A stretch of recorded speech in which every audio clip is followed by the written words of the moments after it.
बिस्मिल्लाहिर्रहमानिर्रहीम। मोहतरम नाजरीन, अस्सलामु अलैकुम। रवायत है कि जब फ़िरौन अपने लश्कर के दरियाए नील में गर्क हो गया और हज़रत मूसा अलैहिस्सलाम को बनी इसराइल के साथ मिस्र में करार नसीब हुआ, तो एक दिन मूसा अलैहिस्सलाम का अल्लाह ताला से इस तरह मुकालमा शुरू हुआ। हज़रत मूसा अलैहिस्सलाम, खुदावंद तेरे बंदों में सबसे ज़्यादा तुझको महबूब कौन सा बंदा है? अल्लाह ताला जो मेरा जिक्र करता है और मुझे कभी फरामोश ना करे। हज़रत मूसा अलैहिस्सलाम, सबसे बेहतर फैसला करने वाला कौन है? अल्लाह ताला जो हक के साथ फैसला करे और कभी भी ख्वाहिश इंसानी की पैरवी ना करे। हज़रत मूसा अलैहिस्सलाम, तेरे बंदों में सबसे ज़्यादा इल्म वाला कौन है? अल्लाह ताला जो हमेशा अपने इल्म के साथ दूसरों से इल्म सीखता रहे, ताकि इस तरह उसे कोई एक ऐसी बात मिल जाए जो उसे हिदायत की तरफ रहनुमाई करे या उसको हलाकत से बचा ले। हज़रत मूसा अलैहिस्सलाम, अगर तेरे बंदों में कोई मुझसे ज़्यादा इल्म वाला हो तो मुझे उसका पता बता दे। अल्लाह ताला, खिज़र तुमसे ज़्यादा इल्म वाले हैं। हज़रत मूसा अलैहिस्सलाम, मैं उन्हें कहाँ तलाश करूँ?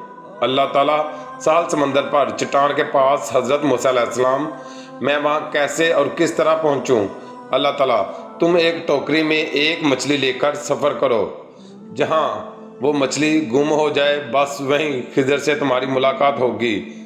उसके बाद हज़रत मूसा अलैहिस्सलाम ने अपने खादम और शागिर्द हज़रत यूशा बिन नून बिन फ़राइन बिन यूसुफ अलैहिस्सलाम को अपना रफ़ीक के सफ़र बनाकर मजमा अल बहरैन का सफ़र फरमाया। हज़रत मूसा अलैहिस्सलाम चलते चलते जब बहुत दूर चले गए तो एक जगह सो गए। उसी जगह मछली टोकरी में से तरफ कर समंदर में कूद गई और जिस जगह पानी में डूबी वहाँ पानी में एक सुराख बन गया। हज़रत मूसा अलैहिस्सलाम नींद से बेदार होकर चलने लगे। जब दोपहर के खाने का वक़्त हुआ तो आपने अपने शागिर्द हज़रत यूशा बिन नून अलैहिस्सलाम से मछली तलब फरमाई, तो उन्होंने अर्ज़ किया कि चट्टान के पास जहाँ आप सो गए थे मछली कूद कर समंदर में चली गई और मैं आपको बताना भूल गया। आपने फरमाया कि हमें तो उस जगह की तलाश थी। बहरहाल आप अपने कदमों के निशानात को तलाश करते हुए उस जगह पहुंच गए जहां हज़रत खिज़र अलैहिस्सलाम से मुलाकात की जगह बताई गई थी। वहां पहुंचकर हज़रत मूसा अलैहिस्सलाम ने देखा कि एक बुजुर्ग कपड़ों में लिपटे हुए बैठे हैं। जब हज़रत मूसा अलैहिस्सलाम ने उनको सलाम किया तो उन्होंने ताज्जुब से फरमाया कि इस ज़मीन में सलाम करने वाले कहाँ से आ गए? फिर उन्होंने पूछा कि आप कौन हैं? तो आपने फरमाया कि मैं मूसा हूँ। तो उन्होंने दरियाफ़त किया कि कौन मूसा? क्या आप बनी इसराइल के मूसा हैं? तो आपने फरमाया कि जी हाँ। तो हज़रत खिज़र अलैहिस्सलाम ने कहा कि ऐ मूसा, मुझे अल्लाह ताला ने एक ऐसा इल्म दिया है जिसको आप नहीं जानते, और आपको अल्लाह ताला ने ऐसा इल्म दिया जिसको मैं नहीं जानता। मतलब ये था कि मैं इल्म असरार जानता हूँ जिसका आपको इल्म नहीं, और आप इल्म शराए जानते हैं जिसको मैं नहीं जानता। फिर हज़रत मूसा अलैहिस्सलाम ने फरमाया कि ऐ खिज़र, क्या आप मुझे उसकी इजाज़त देते हैं कि मैं आपके पीछे पीछे चलूँ, ताकि अल्लाह ताला ने आपको जो अलूम दिए हैं आप कुछ मुझे भी तालीम दें? तो हज़रत खिज़र अलैहिस्सलाम ने कहा कि आप मेरे साथ सब्र ना कर सकेंगे। हज़रत मूसा अलैहिस्सलाम ने फरमाया कि मैं इंशाअल्लाह ताला सब्र करूँगा और कभी भी कोई नाफरमानी नहीं करूँगा। हज़रत खिज़र अलैहिस्सलाम ने कहा कि शर्त यह है कि आप मुझसे किसी बात के मतलब कोई सवाल ना करें यहाँ तक कि मैं खुद आपको बता दूँ। गर्ज इस अहदा के बाद हज़रत खिज़र अलैहिस्सलाम ने हज़रत मूसा और यूशा बिन नून अलैहिस्सलाम को अपने साथ लेकर समंदर के किनारे किनारे चलना शुरू कर दिया, यहाँ तक कि एक कश्ती पर नज़र पड़ी और कश्ती वालों ने इन तीनों साहिबान को कश्ती पर सवार कर लिया और कश्ती का किराया भी नहीं मांगा। जब ये लोग कश्ती में बैठ गए तो हज़रत खिज़र अलैहिस्सलाम ने अपने झूले में से कुल्हाड़ी निकाली और कश्ती को फाड़ कर उसका एक तख्ता निकाल कर समंदर में फेंक दिया। ये मंजर देखकर हज़रत मूसा अलैहिस्सलाम बर्दाश्त ना कर सके और हज़रत खिज़र अलैहिस्सलाम से ये सवाल कर बैठे कि क्या तुमने उसे इसलिए चीरा कि उसके सवारों को डुबा दो? बेशक ये तुमने बुरी बात की। हज़रत खिज़र अलैहिस्सलाम ने कहा कि क्या मैंने आपसे कह नहीं दिया था कि आप मेरे साथ सब्र ना कर सकेंगे? हज़रत मूसा अलैहिस्सलाम ने माज़रत करते हुए फरमाया कि मैंने भूल कर सवाल कर दिया, लिहाजा आप मेरी भूल पर गिरफ्त ना कीजिए اور میرے کام میں مشکل نہ ڈالیے۔ پھر یہ حضرات کچھ دور آگے کو چلے تو حضرت خضر علیہ السلام نے ایک نابالغ بچے کو دیکھا جو اپنے ماں باپ کا اکلوتا بیٹا تھا۔ حضرت خضر علیہ السلام نے گلا دبا کر اور زمین پر پٹک کر اسے بچے کو قتل کر ڈالا۔ یہ ہوش ربا خونی منظر دیکھ کر حضرت موسیٰ علیہ السلام میں صبر کی تاب نہ رہی اور آپ نے ذرا سخت لہجے میں حضرت خضر علیہ السلام سے کہہ دیا۔ موسیٰ نے کہا، کیا تم نے ایک ستھری جان بے کسی جان کے بدلے قتل کر دی؟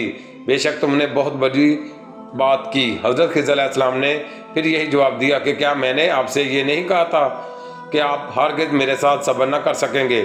حضرت موسیٰ علیہ السلام نے فرمایا کہ اچھا، اب اگر اس کے بعد میں آپ سے کچھ پوچھوں تو آپ میرے ساتھ نہ رہیے گا۔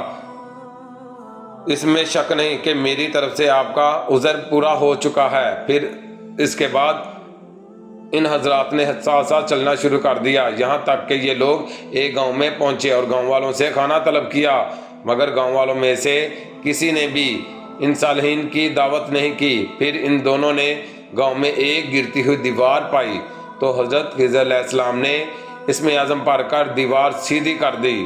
حضرت موسیٰ علیہ السلام گاؤں والوں کی بد اخلاقی سے بیزار تھے، ہی آپ کو غصہ آ گیا، برداشت نہ کر سکے اور یہ فرمایا۔ ترجمہ: تم چاہتے تو اس پر کچھ مزدوری لے لیتے۔ یہ سن کر حضرت خضر علیہ السلام نے کہہ دیا کہ اب میرے اور آپ کے درمیان جدائی ہے، اور جن چیزوں کو دیکھ کر آپ صبر نہ کر سکیں ان کا راز میں آپ کو بتا دوں گا۔ سنیے، جو کشتی میں نے پھاڑ ڈالی وہ چند مسکینوں کی تھی جس کی آمدنی سے وہ لوگ گزر بسر کرتے تھے، اور آگے ایک ظالم بادشاہ رہتا تھا جو سالم اور اچھی کشتیوں کو چھین لیا کرتا تھا اور عیبدار کشتیوں کو چھوڑ دیا کرتا تھا۔ تو میں نے قصداً ایک تختہ نکال کر اس کشتی کو عیبدار کر دیا تاکہ ظالم بادشاہ کے غضب سے محفوظ رہے، اور جس لڑکے کو میں نے قتل کر دیا اس کے والدین بہت نیک اور صالح تھے، اور یہ لڑکا پیدائشی کافر تھا، اور والدین اس لڑکے سے بے پناہ محبت کرتے تھے اور اس کی ہر خواہش پوری کرتے تھے۔ تو ہمیں یہ خوف و خطرہ نظر آیا کہ وہ لڑکا کہیں اپنے والدین کو کفر میں نہ مبتلا کر دے، اس لیے میں نے اس لڑکے کو قتل کر کے اس کے والدین کو کفر سے بچا لیا۔ اب اس کے والدین صبر کریں گے تو اللہ تعالیٰ اس لڑکے کے بدلے میں اس کے والدین کو ایک بیٹی عطا فرمائے گا جو ایک نبی سے بیاہی جائے گی، اور اس کے شکم سے ایک نبی پیدا ہوگا جو ایک امت کو ہدایت کرے گا۔